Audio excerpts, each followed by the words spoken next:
Hello everyone, welcome to kids of chemistry. तो आज हम पढ़ेंगे SN1 एंड SN2। बोली थी ना लास्ट क्लास में, तो मैं सोच रही हूँ आप आइसोमेरिज्म वाला वीडियो देख लिए होंगे। अगर आपने नहीं देखा है तो पहले देख लो, कुछ नहीं तो बस वो ऑप्टिकल आइसोमेरिज्म वाला जरूर देखना, क्योंकि उसका एप्लीकेशन जो है यहाँ पे है। जो इन्वर्शन, रिटेंशन, वो टर्म्स है, रेसिमिक मिक्सचर, वो क्या है आपको अगर पता नहीं होगा तो आप समझ नहीं पाओगे।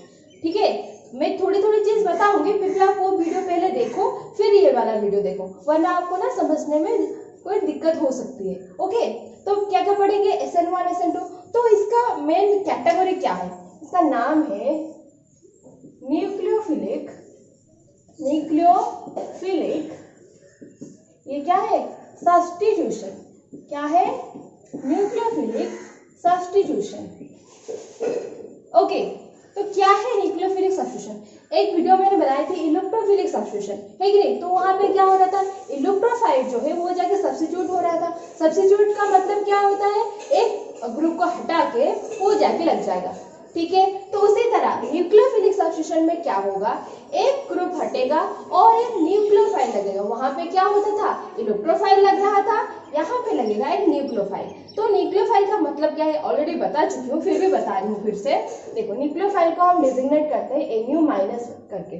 ठीक है, Nu-।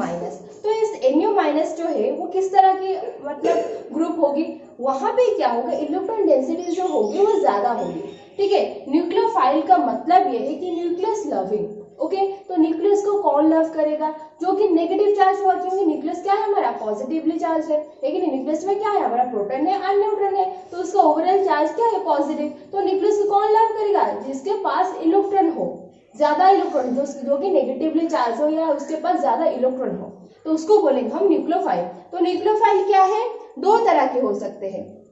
एक हो सकता है नेगेटिवली चार्ज और एक होता है न्यूट्रल। ओके, तो नेगेटिवली चार्ज में क्या होगा, उसके पास एक नेगेटिव चार्ज होगा, ऑब्वियस सी बात है। एक न्यूक्लियोफाइल किस तरह से होगी, उसके पास एक नेगेटिवली चार्ज होगा। एंड क्या हो सकता है, न्यूट्रल भी हो सकता है। न्यूट्रल का मतलब क्या, जिसके पास ना एक्स्ट्रा इलेक्ट्रॉन हो फिर भी वो न्यूट्रल हो। लाइक वाटर देख लो, वाटर के पास क्या है, दो लोन पेयर्स है। हम NH3 देख सकते हैं, NH3 में क्या है, इसके पास एक लोन पेयर है कि नहीं? ये जो लोन पेयर्स है, ये लोन पेयर क्या कर सकता है, अटैक कर सकता है एक ग्रुप को। ओके, वहां से कोई भी और एक ग्रुप को हटा के ये सब्स्टिट्यूट हो सकता है। ठीक है, इसको बोलते हैं हम न्यूट्रल न्यूक्लियोफाइल। ठीक है, समझ में आया? न्यूक्लियोफाइल का मतलब क्या है, जहां पे इलेक्ट्रॉन ज्यादा हो, वो चाहे न्यूट्रल हो या नेगेटिव हो, लेकिन इलेक्ट्रॉन का क्लाउड क्या हो, ज्यादा हो। तो क्या करेंगे हम, उसको लेके कोई भी ऐसे ग्रुप में लगा सकते हैं जहां पे इलेक्ट्रॉन की जरूरत हो या कुछ भी। ठीक है, देखेंगे आपको समझ में आ जाएगा इसकी मतलब इसका काम क्या है, आपको समझ में आ जाएगा। देखो, एग्जांपल्स करते हुए जाएंगे। हमारे पास है मेन दो तरह के न्यूक्लियोफिलिक सब्स्टिट्यूशन, एक है SN1 और एक है SN2। इसके साथ साथ हमारे पास है SNI एंड SNAI। तो इसका मतलब क्या है, देखो SN1 का मतलब है सब्स्टिट्यूशन न्यूक्लियोफिलिक यूनिमॉलिक्यूलर। ये जो 1 है, इस 1 का मतलब है यूनिमॉलिक्यूलर, मतलब एक मॉलिक्यूल इन्वॉल्व हो रहा होगा। यहाँ पे क्या है, सब्स्टिट्यूशन न्यूक्लियोफिलिक बाईमॉलिक्यूलर, दो है ना, तो बाईमॉलिक्यूलर। जैसे हम पढ़ रहे हैं न्यूक्लियोफिलिक सब्स्टिट्यूशन, तो इसका नाम क्या है, substitution nucleophilic unimolecular, substitution nucleophilic bimolecular. इसका मतलब क्या है, सब्स्टिट्यूशन न्यूक्लियोफिलिक इंटरनल। आई का मतलब क्या है, इंटरनल, मतलब इंटरन्यूक्लियर हिसाब से हो रहा होगा रिएक्शन। ओके, एंड इसका मतलब क्या है, सब्स्टिट्यूशन न्यूक्लियोफिलिक AR का मतलब है एरोमेटिक। ओके, एरोमेटिक रिंग में हो रहा होगा। ठीक है, तो ये सारे हम पढ़ेंगे, लेकिन आज हम पढ़ेंगे SN1 एंड SN2। ठीक है, तो शुरू करेंगे SN1 से। देखो, ये जो हम शुरू कर रहे हैं न्यूक्लियोफिलिक सब्स्टिट्यूशन, ये क्यों आया? देखो, हमने पढ़ लिया क्या, method of preparation of alkyl halide पढ़ लिए वो सारे, है कि नहीं? उसके बाद पढ़े प्रॉपर्टीज, किसका क्या क्या हो सकता है, मतलब उसका जो फिजिकल प्रॉपर्टीज है और रिएक्टिविटी क्या हो सकता है, वो सारे पढ़ लिए। अब देखेंगे वो जो रिएक्टिविटी है, उस रिएक्टिविटी को यूज करेंगे हम, किस तरह से वो रिएक्शन कर रहा है, किसके साथ किस तरह से रिएक्शन कर रहा है, वो सारी चीज पढ़ेंगे। ओके, तो जो न्यूक्लियोफिलिक सब्स्टिट्यूशन है, ये है एक प्रॉपर्टीज, मतलब chemical properties of alkyl halide. मतलब क्या है हमारा, हालो अल्केन जो है, हालो अल्केन का पढ़ेंगे हम न्यूक्लियोफिलिक सब्स्टिट्यूशन। तो न्यूक्लियोफिलिक सब्स्टिट्यूशन होगा किसमें, हालो अल्केन में होगा। तो मतलब क्या होगा, हालो अल्केन में कौन से ग्रुप है, एक हैलाइड ग्रुप है, एक्स ग्रुप है कि नहीं? तो उस एक्स ग्रुप को हटा के कोई न्यूक्लियोफाइल लगेगा। ये सारे पढ़नी है हमें। ओके, तो डिफरेंट न्यूक्लियोफाइल हो सकता है। ओके, तो पहले देखेंगे क्या, SN1 SN1, देन पढ़ेंगे SN2। क्यों हो रहा है SN2 एंड क्यों हो रहा है SN1, वो सारी चीजें बताऊंगी। तो पहले जनरल मतलब रीजन जानो कि SN1 SN2 की मतलब बात क्यों आई, यहाँ पे SN1 एंड SN2 क्यों आई। कुछ चीजें होगी ना, अगर हमारे पास न्यूक्लियोफिलिक सब्स्टिट्यूशन है तो हर जगह में होना चाहिए कि एक क्लोरीन हट गया या एक ब्रोमीन हट गया, एक न्यूक्लियोफाइल आ गया। तो SN1 एंड SN2 क्यों आया, एक यूनिमोलिकुलर हो रहा है, एक बायोमोलिकुलर हो रहा है, मतलब क्या उसका मैकेनिज्म भी डिफरेंट हो रहा होगा, है कि नहीं। तो इसका रीजन क्या है, क्यों आ रहा है दो टर्म, ये पहले जानेंगे। देखो हम अगर देखेंगे हमारे कोई भी आयनिक कंपाउंड, अगर हम आयनिक हालाइड देखें, मतलब अगर सोडियम क्लोराइड ले लो, पोटेशियम क्लोराइड ले लो, तो ये किस तरह से टूटता है, एक Na+ निकलता है, क्लोरीन माइनस निकलता है, या एक K+ निकलता है, क्लोरीन माइनस निकलता है। वो क्यों होता है, अगर हम कोई भी सॉल्वेंट में डाल दें, अगर हम कोई भी पोलर सॉल्वेंट में डालें उसको, ठीक है, तो क्या निकलेगा, Na+ सेपरेट होगा एंड Cl- सेपरेट होगा, है कि नहीं। उस तरह से अगर पोटेशियम क्लोराइड ले रहे हैं तो K+ एंड Cl- सेपरेट होगा, है कि नहीं। ये क्यों हो रहा है, क्योंकि ये आयोनिक है कि नहीं। लेकिन हम जो पढ़ रहे हैं हेलो अल्केन, हेलो आर्गिन, ये सारे क्या है, कोवेलेंट कंपाउंड है कि नहीं। तो कोवेलेंट कंपाउंड में क्या इस तरह से टूट सकता है, मतलब एक Na+ जैसे एंड Cl- टूट रहा है, उस तरह से क्या C+ एंड X- टूट जाएगा, नहीं होगा ऑब्वियसली, क्योंकि कोवेलेंट बॉन्ड है ना, तो कोवेलेंट में से इजीली ब्रेक तो नहीं करेगा, है कि नहीं। तो ये किस तरह से ब्रेक करेगा, देखो अब आप बोलोगे कि Na+ Cl- की तरह ये ब्रेक नहीं करेगा, आपको कैसे पता चला, ये पूछो मुझे, मैं बताऊंगी। देखो क्योंकि अगर हम देखो एक रिएक्शन के साथ बता रही हूँ, अगर हम ले रहे हैं क्या NaCl, ओके, इसके साथ लेंगे हम क्या AgNO3, ठीक है, AgNO3, ठीक है, NaCl ले सकते हैं, NaBr ले सकते हैं, ये क्या है हमारा आयनिक कंपाउंड है कि नहीं। तो अगर AgNO3 उसमें डालेंगे, NaCl के सॉल्यूशन में अगर AgNO3 डालेंगे तो क्या होगा, देखो यहाँ पे फॉर्मेशन होगा NaNO3, उसके साथ फॉर्मेशन होगा AgCl। ये जो AgCl है ये क्या है, प्रेसिपिटेट होगा, मतलब एक नीचे ना बैठ जाएगा, प्रेसिपिटेट, ओके। तो अगर AgCl मतलब NaCl ले रहे हैं तो हमारा आएगा व्हाइट प्रेसिपिटेट, AgCl जो है हमारा व्हाइट प्रेसिपिटेट है, ठीक है।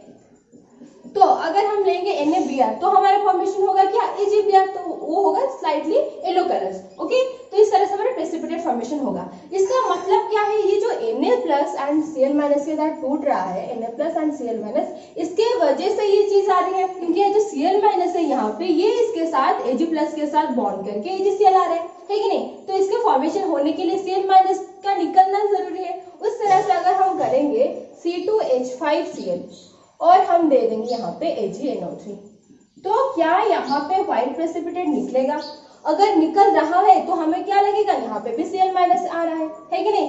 क्यों, क्योंकि अगर Cl- निकलेगा वो Ag के साथ मिलकर AgCl बनेगा, लेकिन यहाँ पे कोई भी प्रेसिपिटेट नहीं आ रहा है, नो पीपीटी, ओके।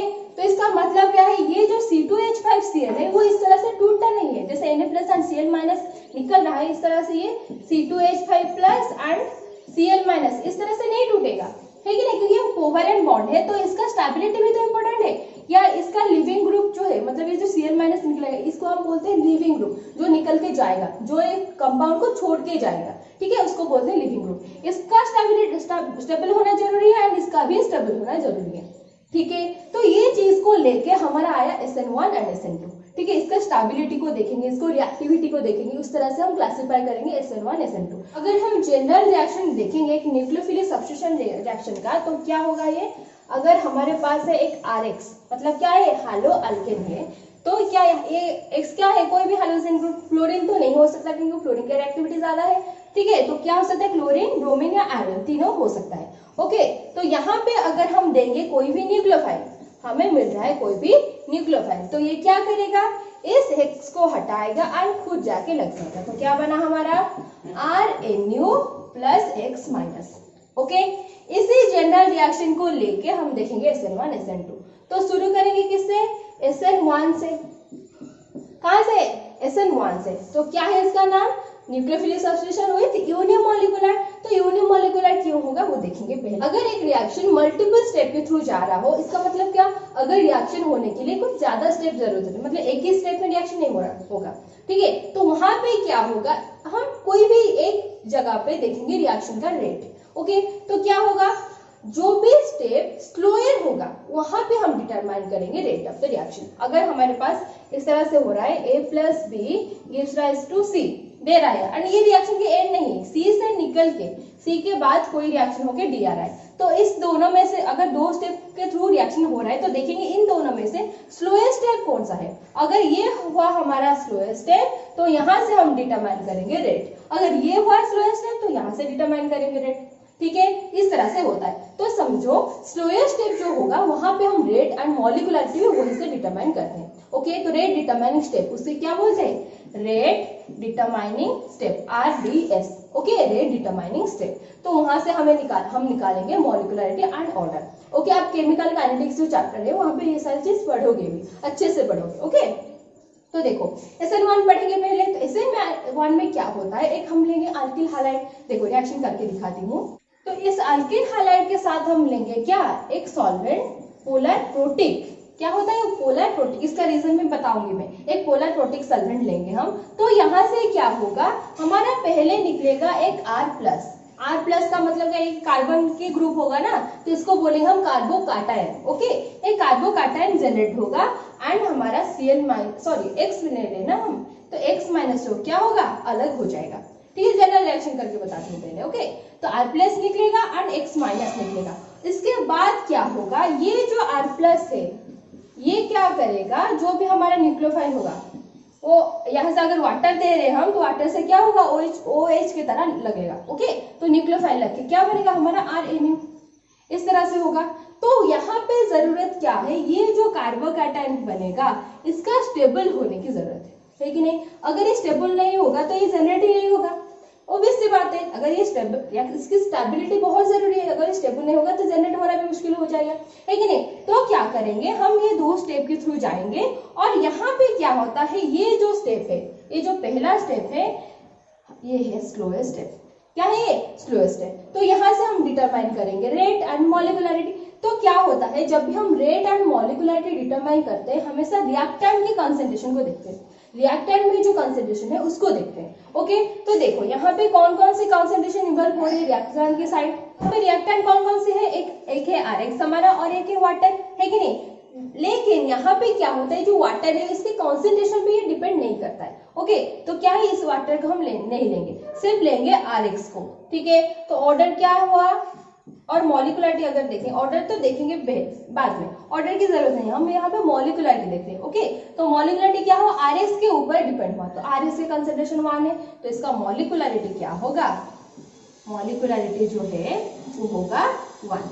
अगर ऑर्डर भी देखेंगे, ऑर्डर भी यहाँ पे फर्स्ट ऑर्डर ही आएगा। ओके, क्योंकि ये इसके कंसंट्रेशन पे ही डिपेंड कर रहा है, क्योंकि यहाँ पे देखो सिर्फ RX टूट के R plus and X minus आ रही, इसकी तो कोई जरूरत नहीं है यहाँ पे, है कि नहीं। बस हम दिखा रहे हैं कि रिएक्शन क्या हो रहा है।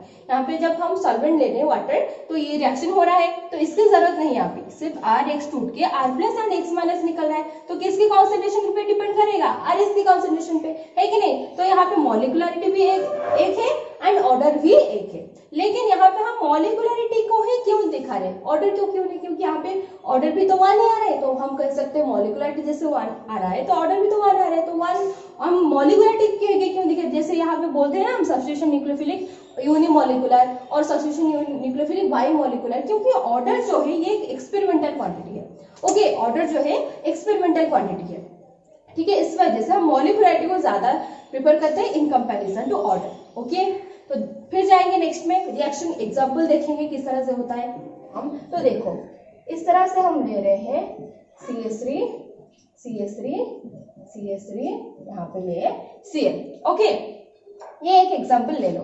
यहाँ पे हम क्या करेंगे, ये टूट के क्या बनेगा, देखो क्या बनेगा, यहाँ पे 3 CH3 ग्रुप है ना, यहाँ पे CH3, यहाँ पे बनेगा प्लस एंड Cl माइनस बनेगा।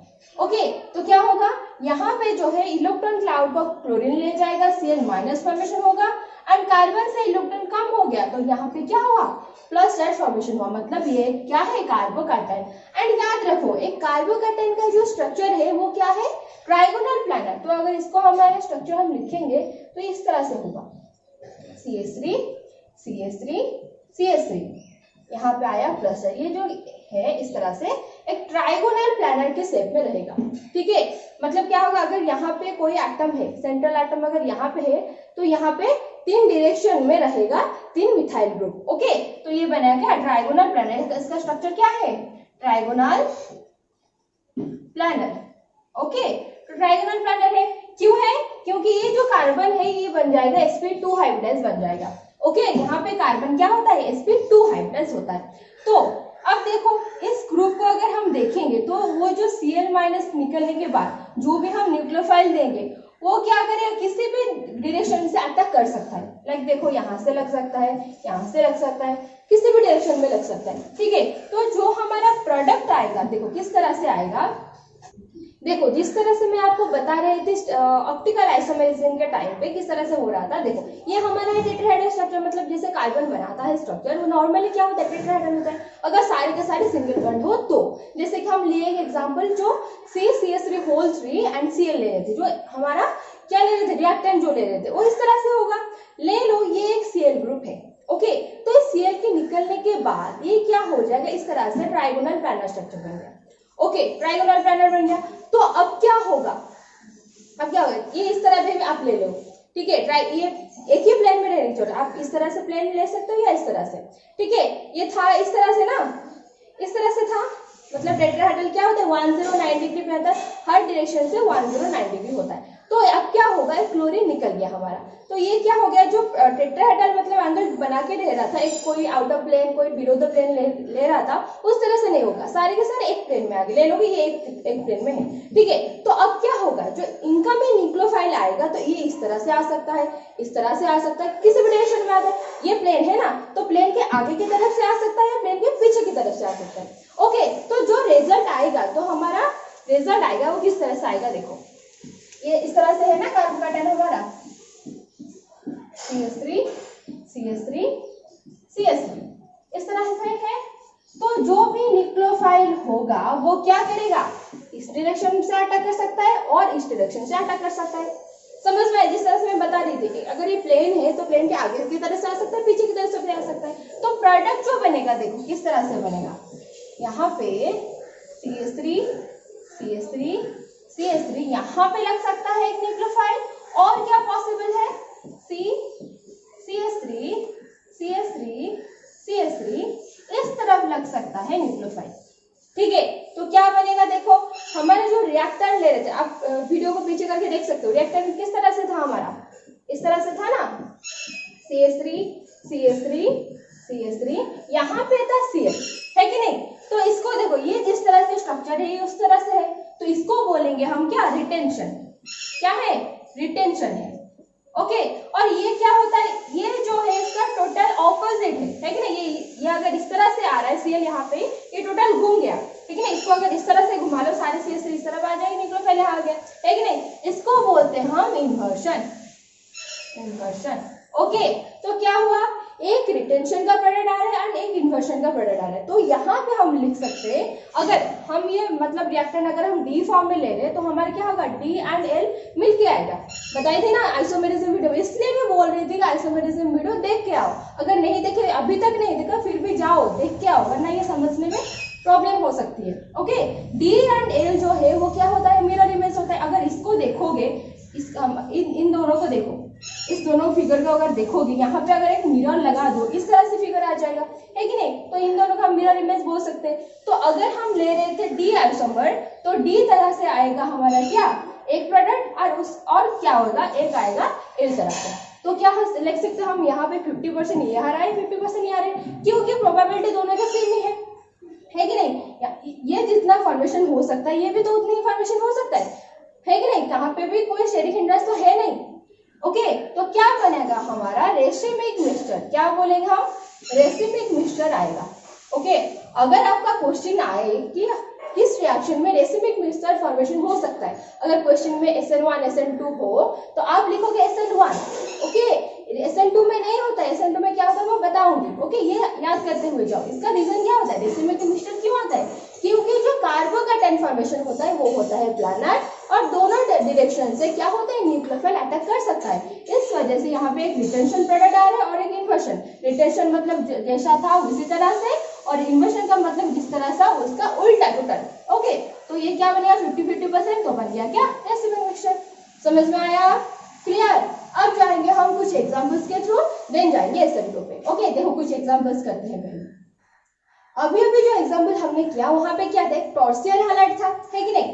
तो अगर हम एक सेकेंडरी लेंगे तो सेकेंडरी में क्या होगा, यहाँ पे CH3 होगा, यहाँ पे CH3 होगा, यहाँ पे एक H होगा एंड यहाँ पे कोई क्लोरीन हो, ब्रोमीन हो, कुछ भी होगा। ओके, तो अगर यहाँ पे रिएक्शन हम करेंगे SN1 टाइप अगर देखेंगे तो क्या होगा, पहले फॉर्मेशन ऑफ कार्बोकैटायन होगा, है कि नहीं? SN1 टाइप के अगर लेंगे तो क्या होगा, पहले फॉर्मेशन ऑफ कार्बोकैटायन। ओके, ठीक है, तो यहाँ पे बना ये, तो ये फिर से वो ट्रायगोनल प्लानर स्ट्रक्चर होगा एंड प्रोडक्ट अगर देखेंगे हम इसको, अगर न्यूक्लियोफाइल देंगे तो क्या होगा, एक रिटेंशन का प्रोडक्ट आएगा एंड एक इन्वर्शन का प्रोडक्ट आएगा। क्या होगा, दोनों जगह पे सिर्फ एक न्यूक्लियोफाइल क्लोरीन को हटा के लग जाएगा। ओके, लेकिन यहाँ पे एक चीज ध्यान में रखो, अगर हम सेकेंडरी अल्किल हैलाइड ले रहे हैं तो क्या होगा, यहाँ पे जो रिएक्टिविटी है ये थोड़ा सा स्लो होगा, मतलब रेट जो है, रेट यहाँ पे थोड़ा कम होगा। क्यों? क्योंकि यहाँ पे जो कार्बोकैटायन फॉर्मेशन हुआ इसका स्टेबिलिटी टॉर्सियस से थोड़ा सा कम है। ऑब्वियसली हमारा जो स्टेबिलिटी अगर हम लिख रहे थे 3 degree greater than 2 degree greater than 1 degree, है कि नहीं? अगर इस तरह से 2 डिग्री क्या है, 3 डिग्री कम है कि नहीं? तो 3 डिग्री में जितने रेट में होगा फॉर्मेशन 2 डिग्री में कम होगा। अगर 1 डिग्री हम लेंगे इस तरह से, मतलब क्या होगा, कोई CH3 है, यहाँ पे H, यहाँ पे H एंड यहाँ पे आया हमारा CH, तो वही SN1 अगर करेंगे, यहाँ पे भी उस तरह से होगा, मतलब पहले कार्बोकैटायन फॉर्मेशन हुआ, CH3 H, यहाँ पे आया प्लस एंड Cl माइनस बनेगा और इसके बाद इन्वर्टेड प्रोडक्ट एक एंड रिटेंशन प्रोडक्ट एक आएगा, लेकिन इसका रेट जो है इससे भी स्लो होगा। ओके, अगर हम मिथाइल लेंगे, मतलब यहाँ से H एंड Cl, तो यहाँ पे अगर SN1 करेंगे ये तो बिल्कुल फॉर्मेशन ही नहीं होगा, SN1 ये दिखाएगा ही नहीं। ओके, तो क्या होता है, रेट अगर देखेंगे तो 3 डिग्री हमारा SN1 दिखाता है, 2 डिग्री दिखा सकता है लेकिन रेट बहुत स्लो होगा एंड 1 डिग्री हम मिथाइल ग्रुप अगर देखेंगे वो दिखाएगा ही नहीं। समझ में आया? क्योंकि रेट जो है किसके ऊपर डिपेंड करता है, इसकी स्टेबिलिटी के ऊपर। ओके, जो कार्बोकैटायन हमारा फॉर्मेशन हुआ उसकी स्टेबिलिटी के ऊपर डिपेंड करेगा। क्लियर? समझ में आया? तो SN1 कौन दिखाएगा, कुछ एग्जांपल करेंगे, आपको चूज करना है कि मैं कुछ क्वेश्चन दूंगी आपको, तो आपको चूज करना है कौन कौन सी मतलब कंपाउंड SN1 रिएक्शन दिखाएगा और कौन नहीं दिखाएगा। ओके, लिखते हैं पहले। देखो ये सारे कुछ क्वेश्चंस हैं, इससे आपको बताना है कौन कौन से दिखाएगा SN1 एंड कौन कौन से नहीं दिखाएगा। तो पहले आप क्या करोगे, वीडियो को पॉज करो, क्वेश्चन नोट करके खुद से ट्राई करो, फिर मेरे साथ मैच करना। ओके, मैं अभी आंसर बता दूंगी, फिर भी आप खुद से ट्राई करो तो आपको पता चलेगा।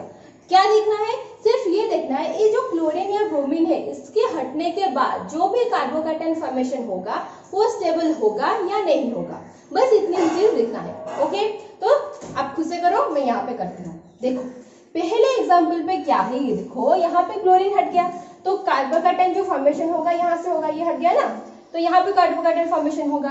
तो क्या ये कार्बोकैटायन स्टेबल है? देखो यहाँ पे क्या होगा, इस कार्बोकैटायन ना स्टेबल होगा। क्यों होगा? देखो इसकी पोजीशन देखो कहाँ पे है, एक डबल बॉन्ड के पास एक कार्बन है, उस कार्बन के ऊपर प्लस चार्ज, मतलब ये क्या है, एक अलाइल कार्बोकैटायन है। ओके, एंड अलाइल ग्रुप जो है वो स्टेबल होता है, उसका कार्बोकैटायन जो है स्टेबल होता है। रीजन क्या है? क्योंकि रिजोनेंस। रीजन क्या है यहाँ क्या?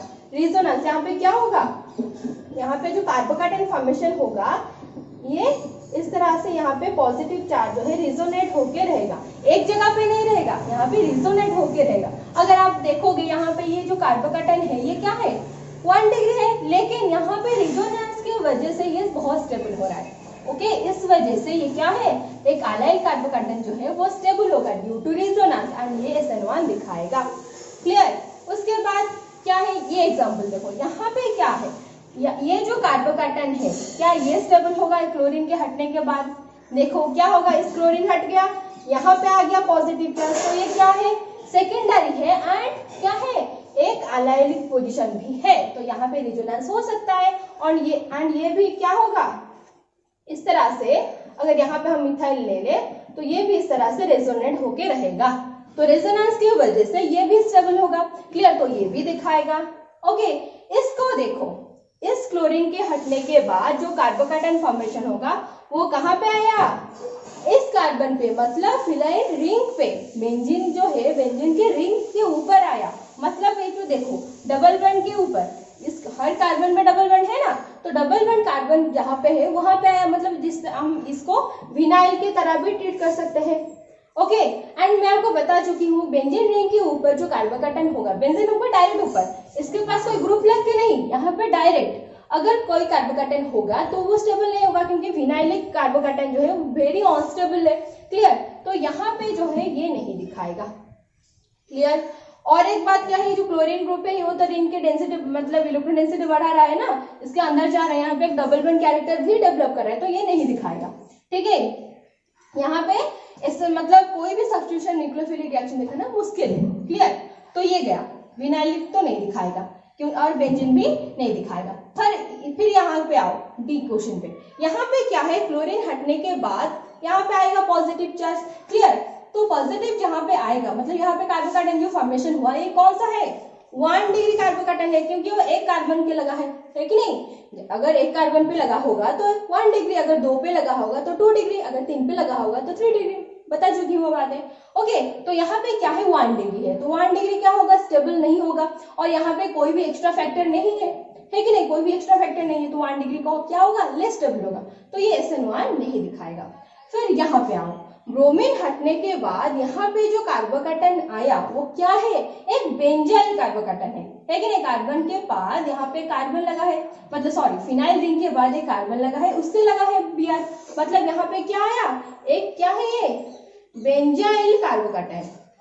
ठीक है, क्या है ये, बेंजाइल कार्बोकैटायन, तो वो क्या है, वेरी स्टेबल है। Okay, benzyl carbocation very stable है, यहाँ पे एक एलाइलिक क्वेश्चन में आप देख सकते हो। ओके, एंड याद रखो एलाइल ग्रुप से ज्यादा स्टेबल बेंजाइल है। क्लियर, तो ये क्या होगा, ज्यादा स्टेबल है, इस वजह से ये SN1 दिखाएगा।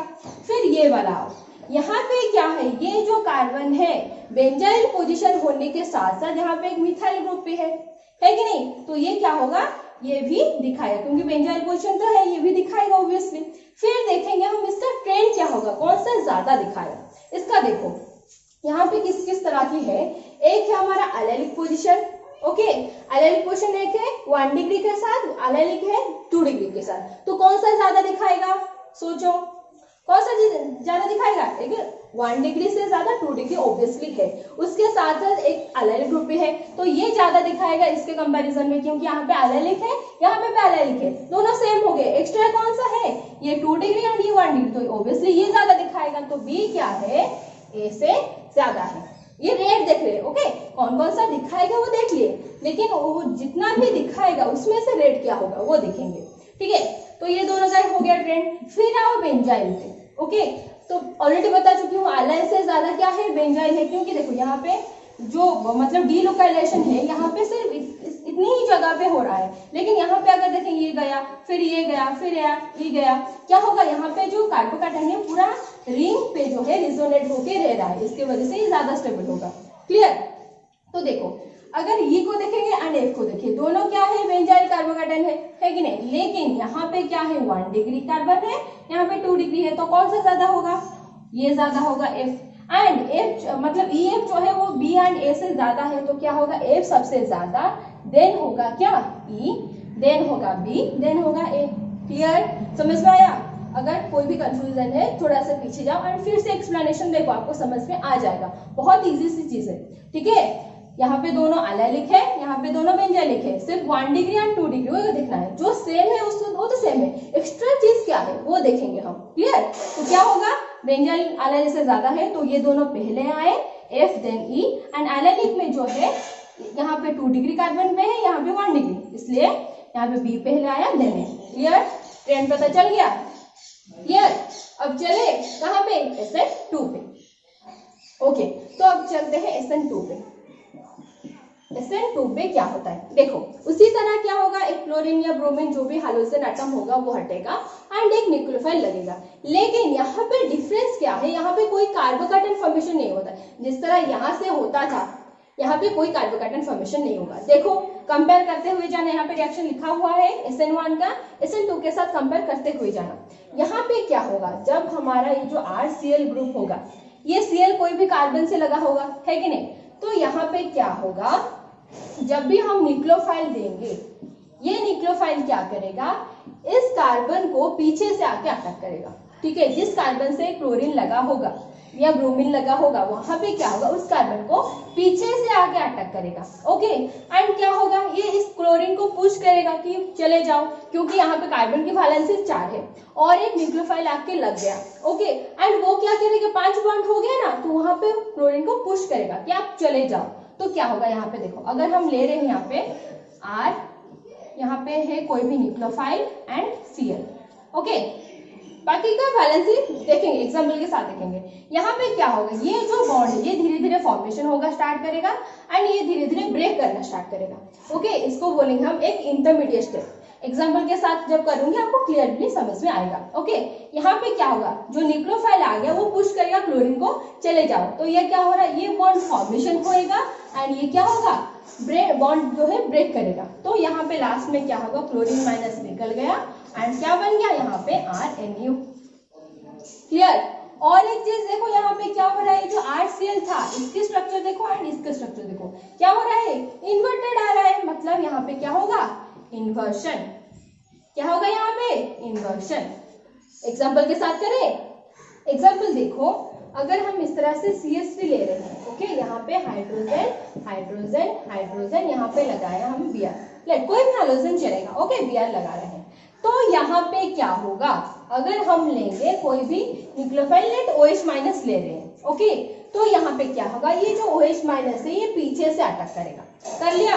तो क्या बना, देखो यहाँ से अगर ये आ रहा है पीछे से, इनको तो रिपेल करेगा, ये यहाँ पे आ जाएगा, ये यहाँ पे आ जाएगा, ओके। तो देखो क्या हो गया, ये H जो है इस तरह से मतलब अरेंज हो गया एंड यहाँ पे जो है ब्रोमीन जो था, ब्रोमीन का बॉन्ड वीक हो गया एंड ये जो OH है वो धीरे धीरे फॉर्मेशन हो रहा है। तो क्या हो रहा है, यहाँ पे बॉन्ड का फॉर्मेशन हो रहा है एंड यहाँ पे बॉन्ड का ब्रेकिंग हो रहा है। ये एक हो गया हमारा क्या, इंटरमीडिएट स्टेप। क्लियरली समझ में आ रहा होगा अब एग्जांपल के साथ। क्या हो रहा है, इसमें यहाँ पे अरेंजमेंट देखो किस तरह से, ये था ना टेट्राहेड्रल स्ट्रक्चर, यहाँ पे इसको रिपेल कर लिया तो इस तरह से कोई स्ट्रक्चर बना। फिर क्या होगा, फिर क्या होगा, ये जो Br माइनस है वो निकल जाएगा एंड कंपाउंड क्या बना हमारा, हाइड्रोजन हाइड्रोजन हाइड्रोजन, यहाँ पे लग गया OH।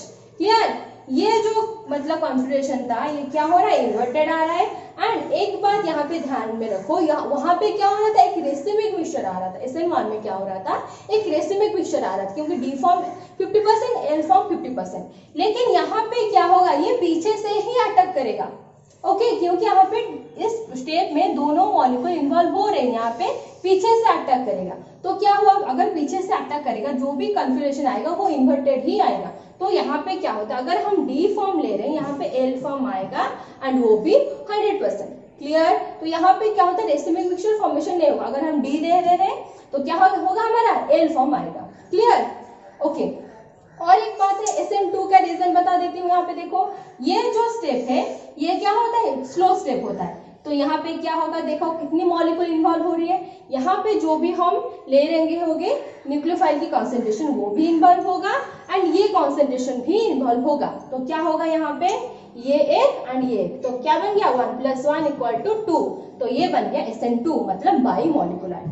क्लियर, क्यों मतलब बाई मॉलिकुलर यूनिमॉलिकुलर कह रहे हैं, क्लियर हुआ, ओके।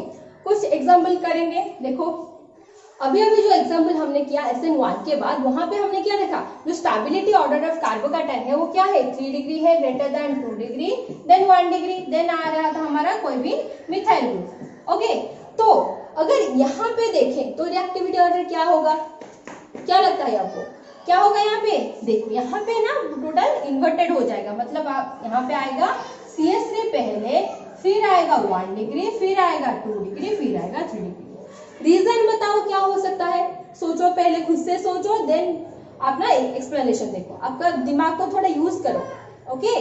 देखो रीजन ये है क्योंकि यहाँ पे क्या होता है, बैक साइड से अटैक कर रहा है कि नहीं। जब हम कर रहे थे CH3 में क्या होता था, यहाँ पे H है, बैक साइड पे कोई भी न्यूक्लियोफाइल आ रहा था। लेकिन अगर हम 1 डिग्री में जाए तो ले लो, यहाँ पे एक CH3 बन गया, ओके। CH3 का मतलब क्या, कार्बन है, उसके पास और 3 हाइड्रोजन, ओके। तो क्या हुआ, यहाँ पे जो हाइड्रोजन जो छोटा छोटा एटम था यहाँ पे एक बड़ा एटम लग गया, मतलब मॉलिक्यूल जो है जो मिथाइल ग्रुप है वो बड़ा सा आ गया, ये छोटा छोटा है तो यहाँ पे अटैक कर सकता है। थोड़ी सी मुश्किल है लेकिन कर सकता है। लेकिन जब 2 डिग्री आ जाए यहाँ पे बल्कीनेस और बढ़ जाएगा। 3 डिग्री आने पे यहाँ पे बड़ा सा, यहाँ पे बड़ा सा, यहाँ पे बड़ा सा, तो कहाँ से लगेगा? बैकवर्ड से आएगा ना, पीछे से आएगा, तो वहाँ पे स्पेस नहीं होगा। ये जो अगर 3 डिग्री हम देखें तो 3 डिग्री में क्या होगा, इस तरह से देखो, C के पास 3 हाइड्रोजन, ओके, फिर इस C के पास 3 हाइड्रोजन, ओके, फिर और एक C जो है वहां पे भी 3 हाइड्रोजन। तो देखो यहाँ पे जो पहले क्या था, CH3 में सिर्फ छोटा छोटा एटम हाइड्रोजन एटम था, यहाँ पे जो मिथाइल ग्रुप 3 लगने के बाद यहाँ पे जो बल्कीनेस आ गया, इसके वजह से वहां पे स्पेस नहीं होगा इस जो भी न्यूक्लियोफाइल होगा उसको अटैक करने के लिए। इसको बोलते हैं हम क्या, स्टेरिक हिंड्रेंस। क्या बोलते हैं? Steric hindrance. स्टेरिक हिंड्रेंस का मतलब क्या हो गया, उसके लिए स्पेस नहीं होगा, मतलब बड़ा बड़ा ग्रुप आ गया ना, उसके बीच में रिपल्शन होगा, ओके। तो यहाँ पे जो 3 डिग्री है वो नहीं दिखाएगा SN2, क्लियर। इसके वजह से इसका ऑर्डर इस तरह से है, क्योंकि रीजन क्या है, जहां पे भी बल्कीनेस कम होगा वहां पे SN2 दिखाए, क्योंकि पीछे से अटैक पॉसिबल है, क्योंकि बल्की ग्रुप कोई भी नहीं है। लेकिन जिस तरह से बल्कीनेस बढ़ते हुए जाएगा वहां पे SN2 का रिएक्टिविटी कम होते जाएगा। समझ में आया? तो देखो कुछ क्वेश्चन देते हो, आप खुद से चेक करो कौन सा SN1 दिखाएगा, कौन सा SN2 दिखाएगा, क्लियर। ये सारे एग्जाम्पल्स देखो, यहाँ पे ऑलरेडी ये सारी चीज बता चुकी हूँ। ये जो है SN2 दिखाएगा एंड ये भी SN2 दिखाएगा। यहाँ पे क्या होगा, SN2 दिखाएगा लेकिन रिएक्टिविटी बहुत ज्यादा कम होगी, यहाँ पे बहुत ज्यादा कम होगी, और ये तो बिल्कुल नहीं दिखा क्योंकि स्टेरिक हिंड्रेंस बहुत ज्यादा है। और यहाँ पे देखो, यहाँ पे क्या दिखा सकता है, देखो यहाँ पे हमारा रीजन क्या था SN1 के लिए, क्योंकि यहाँ पे रिजोनेटिंग स्ट्रक्चर आ रहा था, कार्बोकेटायन स्टेबल हो रहा था। पर यहाँ पे एक 1 डिग्री कार्बन, मतलब 1 डिग्री कार्बन भी तो है कि नहीं, तो ये क्या करेगा, SN1 दिखाएगा, ओके। यहाँ पे स्टेरिक हिंड्रेंस तो ज्यादा नहीं है, ठीक है। लेकिन यहाँ पे देखो, यहाँ पे और एक मिथाइल ग्रुप आ गया तो स्टेरिक हिंड्रेंस बढ़ गया, यहाँ पे नहीं दिखाएगा। और यहाँ पे और भी ज्यादा बढ़ गया, 2 मिथाइल ग्रुप आ गए तो यहाँ पे भी नहीं दिखाएगा।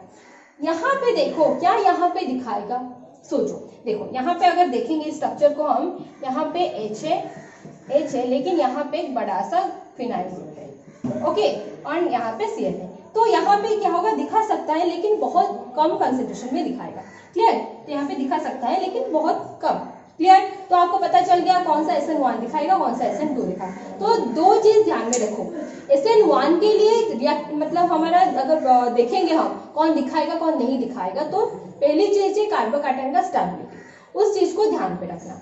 फिर क्या आएगा हमारा, अगर SN2 को देखेंगे तो रीजन क्या होगा, कितना छोटा छोटा ग्रुप होगा, मतलब बल्की ग्रुप अगर आ गया, जितना बल्कीनेस बढ़ेगा उतना SN2 का रिएक्टिविटी घटेगा, सिंपल, क्लियर, ओके। तो अब क्या करेंगे, SN1 एंड SN2 के बीच में कुछ मतलब डिफरेंस देखेंगे, किस किस तरह से डिफरेंस आ रहा है, हम किस तरह से कंपेयर कर सकते हैं, ओके। देखो SN1 एंड SN2 को अगर देखेंगे, यहाँ पे क्या होगा, हमारा रिएक्टिविटी ट्रेंड देखेंगे, बहुत इजी सा है। SN1 के लिए 3 डिग्री, 2 डिग्री, 1 डिग्री, इसके लिए क्या है 1 degree, then 2 degree, then 3 degree, और यहाँ पे हम मिथाइल भी लिख सकते हैं CH3, और यहाँ पे CH3 क्या होगा, सबसे पहले होगा, क्लियर, ओके। तो 3 डिग्री सबसे ज्यादा दिखाएगा, then 2, then 1 degree, then CH3, और यहाँ पे CH3 ज्यादा दिखा है, देन 1, 2, 3 डिग्री, ओके। देन क्या होगा, ये गया हमारा फर्स्ट पॉइंट। फिर आया मतलब कंसेंट्रेशन ऑफ, क्या होगा, concentration of nucleophile. Concentration of nucleophile यहाँ पे लेस होगा, क्योंकि इसके पास क्या होगा, कार्बोकेटायन फॉर्मेशन हो रहा है, तो जो भी हमारे न्यूक्लियोफाइल होगा वो आराम से अटैक करेगा, वो चाहे स्ट्रॉन्ग हो या वीक हो। तो वीक होगा मतलब कंसेंट्रेशन कम हो या एक वीक न्यूक्लियोफाइल हो, और यहाँ पे लिख सकते हैं क्या, वीक न्यूक्लियोफाइल, ओके।